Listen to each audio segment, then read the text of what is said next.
Hey, greetings, YouTube. LMS Tactical. I know I haven't been doing much on the politics of America or South Africa lately, but I've actually just honestly been taking a bit of a break from it, spending time with this guy. I plan on getting back to it. It's just that, too much of anything will drive you nuts. So I've been spending the last couple of days here in the basement. It started off, I was going to clean a couple of these old weapons, and then I got heavy into researching them. So now you can see the mess between the mud this guy drug in here and me. I'm pretty much destroying the basement. But some of it's so interesting, I wanted to share some of it with you. First of all, if you look at the table here, how cool is this? You got literally allies and competing armies within feet of each other. Here you got the French moss. Those are two. These are Webleys, British 45 caliber break front Webleys. There's the American 1911. This is the Swiss Carl Gustav. That is, of course, the British Enfield, and that is the Russian standard issue back then, the Mosin Nagant. Interesting weapons, lots of history going on here, and it's fun because I've been researching the hell out of them. I started off, I was going to sell this, and then the more I read about it, I thought I can't do it. I can't let them go, and that's a problem with me, is I just can't let guns go. I've probably got about 40 weapons, and these are just some of the older ones I've got, because I love antique weapons. I love the World War I, World War II bolt action. The bolt of this one is here. This is the bolt for the Mosin, because I'm still cleaning them.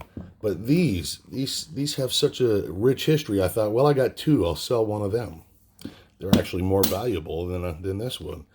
And I got so into researching it, I actually ordered a box of 50 rounds of ammo, because the original ammo, it's not cheap. I mean, it cost me $56 to get 50 rounds. So I figure, these guns are well over 100 years old, man. I can't not fire them just for the experience of it. Now, I've shot a lot of rounds through that Enfield, and that thing is accurate as hell. I have a lot of rounds I bought for the French Moss. I haven't fired it yet, though. Interesting. Look at the bolt configuration. I won't bore you too much, and I'm no expert. If you look at the bolt configuration of the Swiss one, then you look at that. That's actually a Mauser, a Swiss Mauser, the Carl Gustav. And then look at this one here. They, I guess Husqvarna added this bent forward thing to make it more ergonomically correct. But I think a lot of people actually, during the war, would bend these things and make them straight. I don't know. So then I come across this, and this is a bayonet that I actually bought from an antique store about 25, 30 years ago. And it fit later on when I got my... No, I got the weapon first. I got this Enfield, and sure enough, it fit right on there. And I thought, what are the odds of this fitting onto this SML Enfield? Well, then I was trying to research the hell out of this, and I see this little cute tiger face. I don't know if you can see that. I'll try to get it zoomed in on you. It looks like a friendly little tiger. And then it's got some foreign writing under it. And what I found out was